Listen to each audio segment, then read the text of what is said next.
సంక్రాంతి పండుగ సందర్భంగా పిల్లలు పెద్దలు అందరూ కూడా బయటకు వచ్చి ఉదయం నుంచి సాయంత్రం దాకా పతంగులు ఎగరేయడంలో ఎండ మన శరీరం మీద పడి విటమిన్ డి మన శరీరానికి లభిస్తుంది.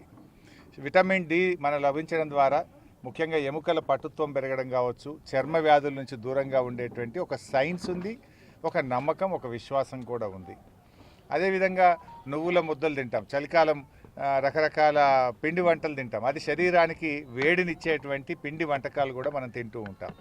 అట్లనే మనం చూసుకుంటే సంక్రాంతి పండుగలో మరి ఇట్లా ఏ పండుగ కూడా మనకు తప్పకుండా దాని వెనుక ఒక నమ్మకం, ఒక విశ్వాసం ఉంటుంది.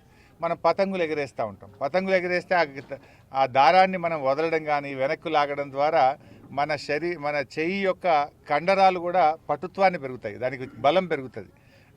మన భుజం కావచ్చు, చెయ్యి కావచ్చు, బ్యాక్ కావచ్చు, అది కదలికల ద్వారా దానిలో ఒక పటుత్వం కూడా పెరుగుతూ ఉంటుంది. ఇట్లా పండగ వెనుక ఒక సైన్స్, ఒక నమ్మకం, ఒక విశ్వాసం అనేటువంటిది ఉంటుంది.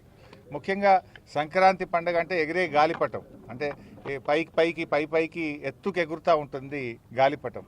అట్లనే మీరందరూ కూడా మీ జీవితాల్లో ఆ గాలిపటంలాగా ఎత్తుకు ఎదగాలని చెప్పి ఆ భగవంతుని నేను ప్రార్థిస్తూ ఉన్నాను. ముఖ్యంగా ఈ సంక్రాంతి పండుగలో ఒక్కొక్కసారి కొంత బాధ కూడా కలుగుతూ ఉంటుంది. పిల్లలు పతంగులు ఎగరబోయి బంగ్లాల మీద నుంచి కింద పడి కూడా కొంత విషాదమైనటువంటి ఘటనలు కూడా అప్పుడప్పుడు చోటు చేసుకుంటూ ఉంటాయి. దయచేసి పిల్లలు పెద్దలు పతంగులు ఎగరవేసే సందర్భంగా కొన్ని జాగ్రత్తలు కూడా తీసుకోవాలని చెప్పి నేను అందరికీ విజ్ఞప్తి చేస్తాను. ఎందుకంటే పండగ పూట విషాదం చాలా బాధకరం. అది అట్లాంటి సంఘటనలు ఎక్కడ కూడా జరగకుండా పిల్లలందరూ కూడా పెద్దలు కూడా జాగ్రత్త తీసుకోవాలని చెప్పి కూడా నేను ఈ సందర్భంగా కోరుతా ఉన్నాను. భారతదేశం నిషేధించినప్పటికీ కూడా వ్యాపార కోణంలో అక్రమంగా ఈ చైనా మాంజా మన భారతదేశంలో ప్రవేశం జరుగుతూ ఉంది. నిన్న కూడా సంగారెడ్డి పట్టణంలో ఒక యువకుడు చైనా మాంజా వల్ల చనిపోవడం జరిగింది. దాదాపు ఈ సంవత్సరం ఇప్పటికీ 3-4 పిల్లలు చనిపోయారు, చాలామంది ఆసుపత్రుల పాలయ్యారు. ఎన్నో పక్షులు పశువులు కూడా ఈరోజు ఇబ్బంది పడుతూ ఉన్నాయి, చనిపోతూ ఉన్నాయి. అందువల్ల మనం కూడా బాధ్యత వహించాలి. ప్రజలుగా మనం కూడా ఏం చేయాలి? చైనా మాంజా ఎక్కడైనా కనబడితే వెంటనే పోలీసులకు ఇన్ఫామ్ చేయాలి. రాష్ట్ర ప్రభుత్వం కూడా ఈ చైనా మాంజాను ఎక్కడైనా కనబడితే దాని మీద ఉక్కుపాదం మోపాలి.